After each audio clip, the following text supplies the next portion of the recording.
Assalamualaikum Bang. Saya Jamhari dari Pulau Bawean, Gresik, Jawa Timur. Saya baru menemukan channel Abang, tapi saya banyak mengikuti. Dan mohon maaf, saya ingin bertanya, ibadah apakah yang harus saya lakukan sehari-hari?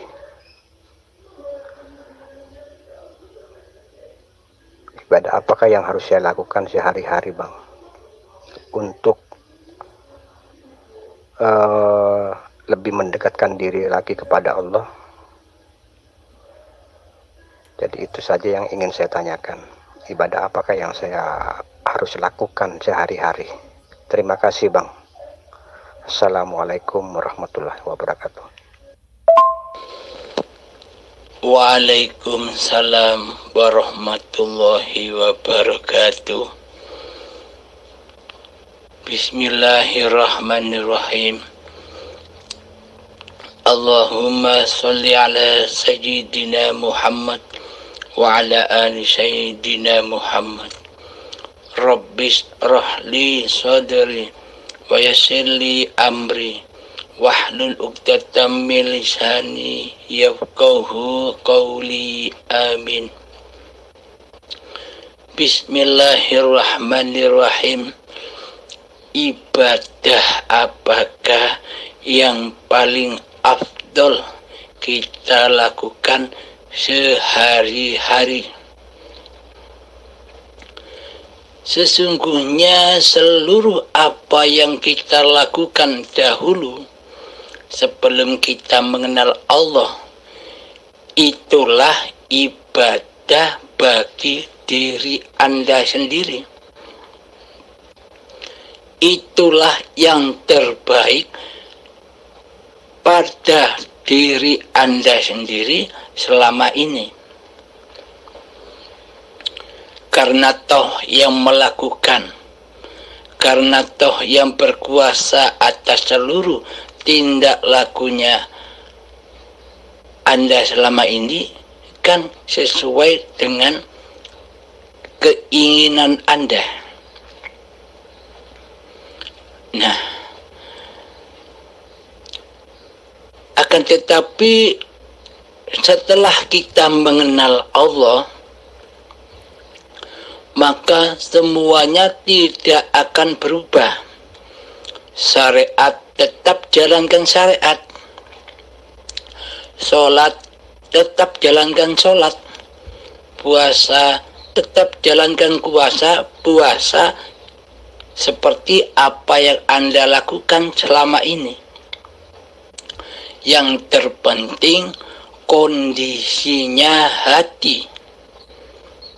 Selama ini kondisi hati kita kan manusianya yang jadi Tuhan, manusianya yang jadi Allah, maka semuanya fana.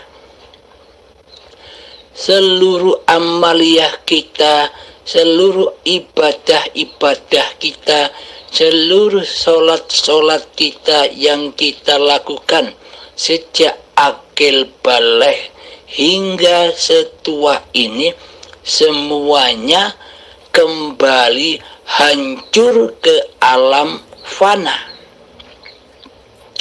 Karena apa?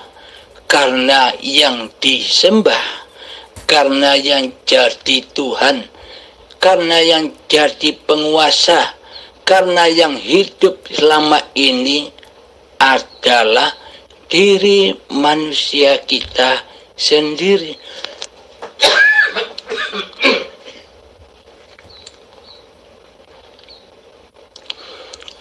Karena yang terjadi selama ini adalah li nafsi, kuasaku hamba, yang mentuhani seluruh aktivitas Anda, apapun itu. Nah, setelah kita bertauhid, setelah kita mempelajari hakikat dan makrifat, setelah kita menyadari bahwa selama ini kita telah berbuat kesalahan, kesalahan di dalam ibadah, kesalahan di dalam sholat, kesalahan di dalam seluruh tindak laku kita sejak akil balik hingga setua ini.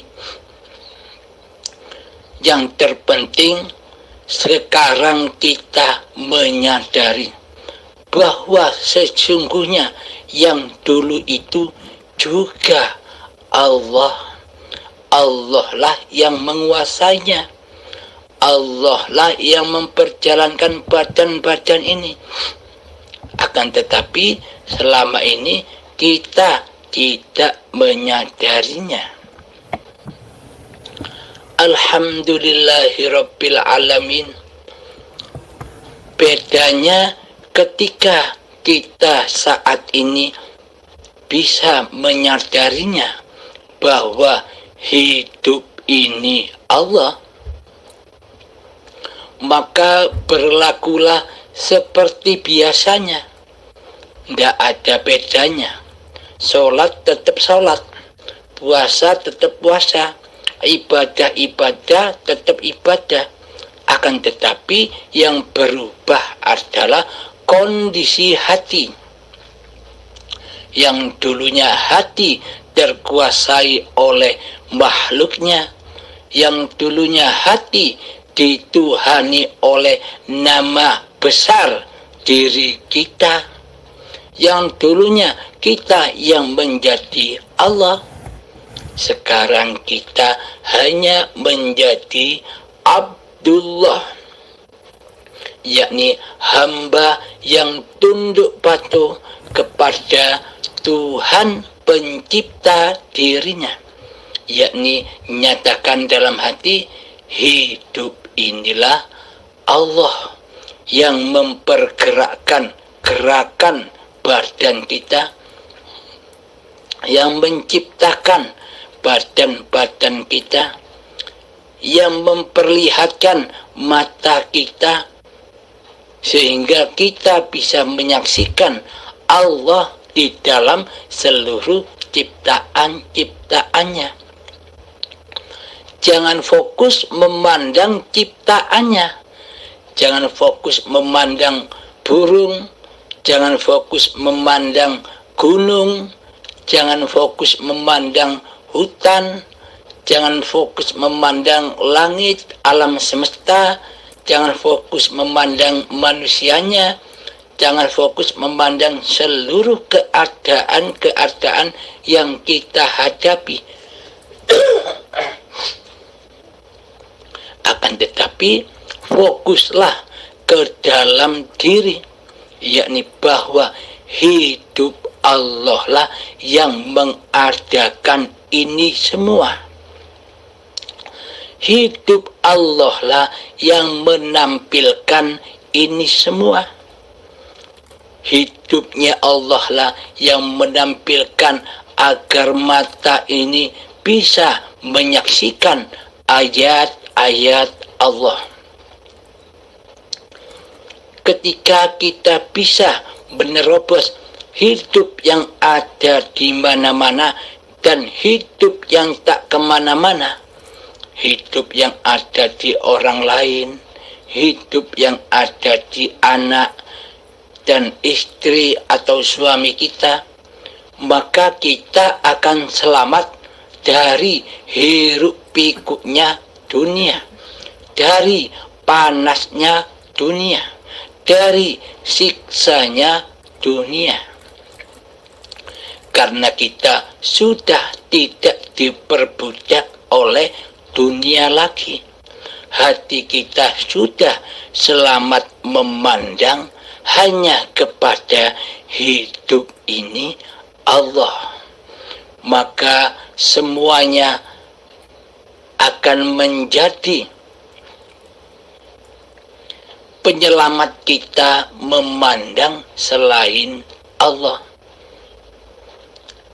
Timbul masalah apapun, jangan memandang masalahnya. Pandanglah siapa yang menciptakan, siapa yang mendatangkan masalah-masalah ini.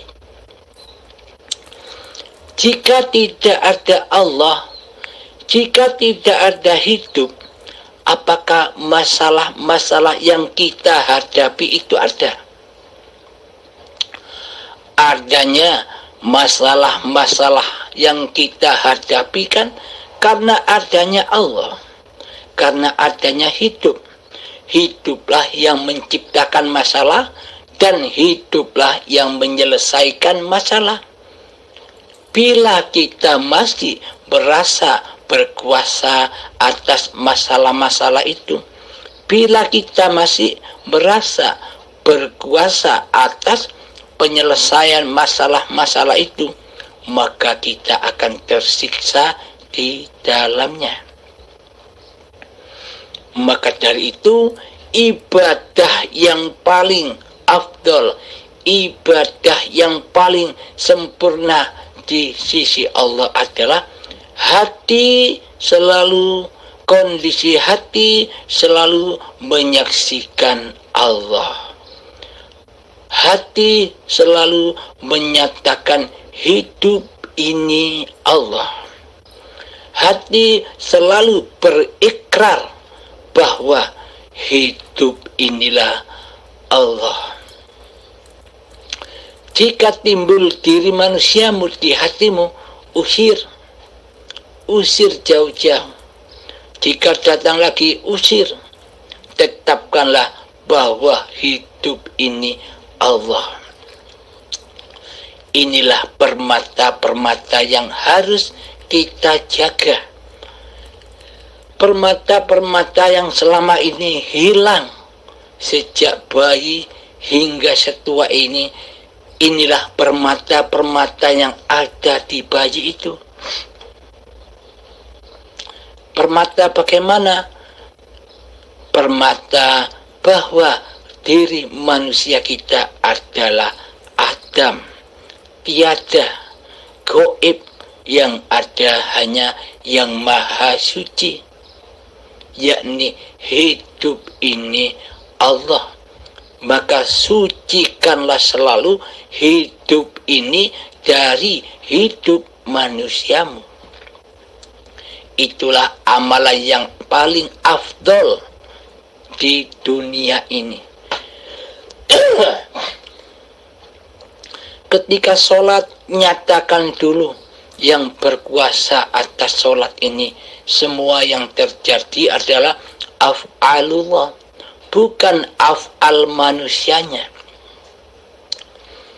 Ketika tangan mengangkat saat takbiratul ihram, nyatakan di dalam hatimu bahwa Allah lah yang menggerakkan tangan untuk takbir, dan Allah lah yang memaha besarkan diri zatnya sendiri. Allahu Akbar. Karena tak satu pun manusia bisa memaha besarkan Allah. Bagaimana mungkin manusia bisa memaha besarkan Allah di hatinya, sementara di hatinya selama ini yang maha besar adalah hawa nafsunya sendiri yang jadi Tuhan. Maka dari itu, maha sucikan Allah di hatimu, maha sucikan Allah di dalam gerak langkahmu, maha sucikan Allah di dalam ingatanmu, maha sucikan Allah di dalam akalmu, maha sucikan Allah di dalam ilmumu, maha sucikan Allah di dalam pandangan matamu, maha sucikan Allah di dalam pendengaranmu, maha sucikan Allah di dalam seluruh perkataanmu. Hal itulah yang terafdal bagi hamba yang mengabdi kepada Tuhannya. Jadi amaliyah kita tidak ada bedanya, tetap seperti yang dulu. Melaksanakan syariat-syariat yang dibawa oleh Kanjeng Nabi, yang mana perintah Allah dan Kanjeng Nabi Muhammad disuruh lillahi ta'ala di seluruh niatan ibadah dan sholat. Nah, inilah realitanya, inilah buktinya bahwa apa yang diperintahkan Allah dan Kanjeng Nabi Muhammad seperti ini. Hati selalu mentauhidkan Allah, hati selalu mengesahkan Allah di dalam tindak laku apapun dan di dalam keadaan apapun. Inilah yang dimaksud mengabdi. Inilah yang dimaksud bertuhan. Selama ini kan kita tidak bertuhan, melainkan mentuhani diri kita sendiri. Seolah-olah hidup ini hidup manusia kita. Seolah-olah badan ini badan manusia kita. Tidak ada hubungannya sama sekali dengan Allah yang menciptakan badan-badan ini, yang menciptakan pergerakan-pergerakan badan ini. Maka dari itu, tanpa kita mengenal Allah, tanpa hati yang lillahi ta'ala, tanpa hati yang bertauhid, tanpa hati yang tidak mengesahkan Allah, perbuatan apapun itu, baik sholat, baik puasa, baik ibadah apapun, semuanya hancur fana. Fana di dalam hawa nafsunya sendiri. Tak bakal sampai kepada Tuhannya. Karena Tuhan di hatinya selama ini hanyalah diri kita sendiri. Bagaimana mungkin amal ibadah kita sampai kepada Allah sementara kita tidak nyembah Allah? Logika bukan?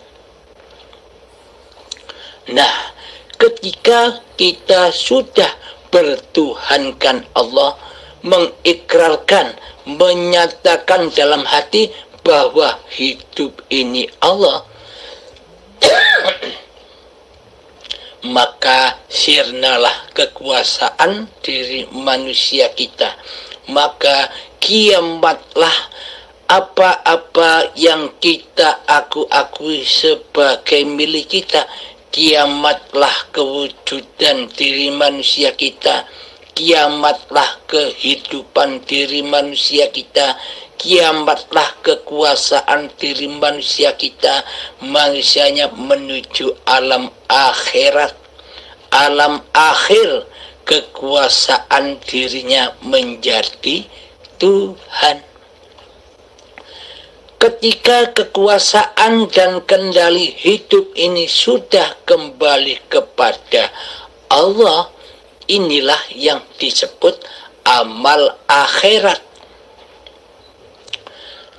Jadi amal-amal yang kita lakukan setelah kita mengenal Allah, baik sholatnya, baik ibadahnya, baik kerjanya, baik naik motornya, baik memasak di dapurnya, baik ngerokok dan ngopinya, baik ngobrol-ngobrolannya, semuanya kembali kepada akhirat. Itulah yang dinamakan ibadah yang langsung diterima oleh Allah.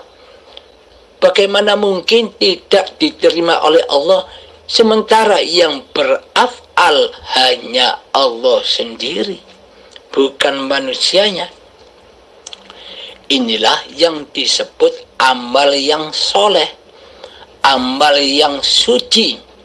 Karena Allah Maha Suci hanya menerima amal-amal hambanya yang suci, yakni hamba yang sudah taubat dari menjadi Tuhan.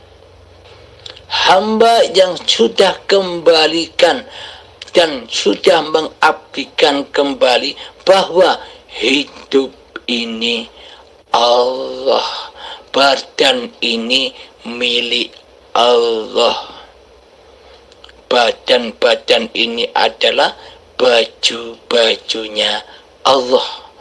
Al-insanu sirri, manusia itu adalah rahasia.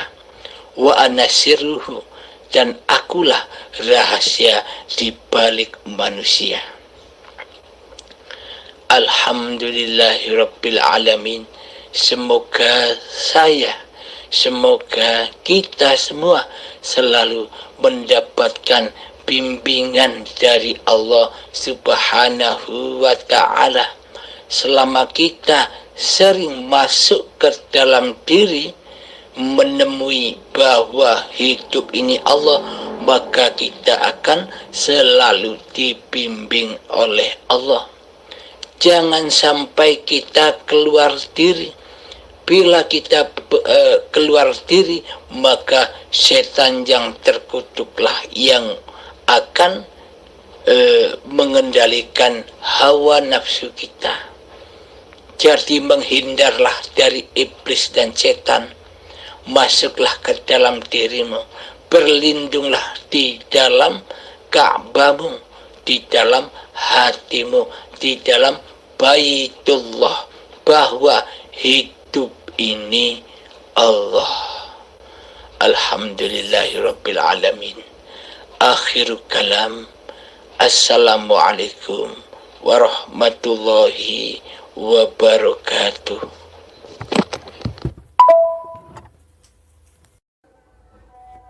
Waalaikumsalam warahmatullahi wabarakatuh. Subhanallah. Terima kasih banyak Bang atas pencerahannya yang sangat jelas dan mudah dipahami. Dan izinkanlah saya berguru pada Abang. Dan kalau boleh saya tahu, Abang berposisi di mana ini? Di Pulau Jawa kah? Apakah di daerah Madura? Mohon Bang informasinya. Dari saya Jamhari, Pulau Bawean, Gresik. Terima kasih. Wassalamualaikum warahmatullahi wabarakatuh.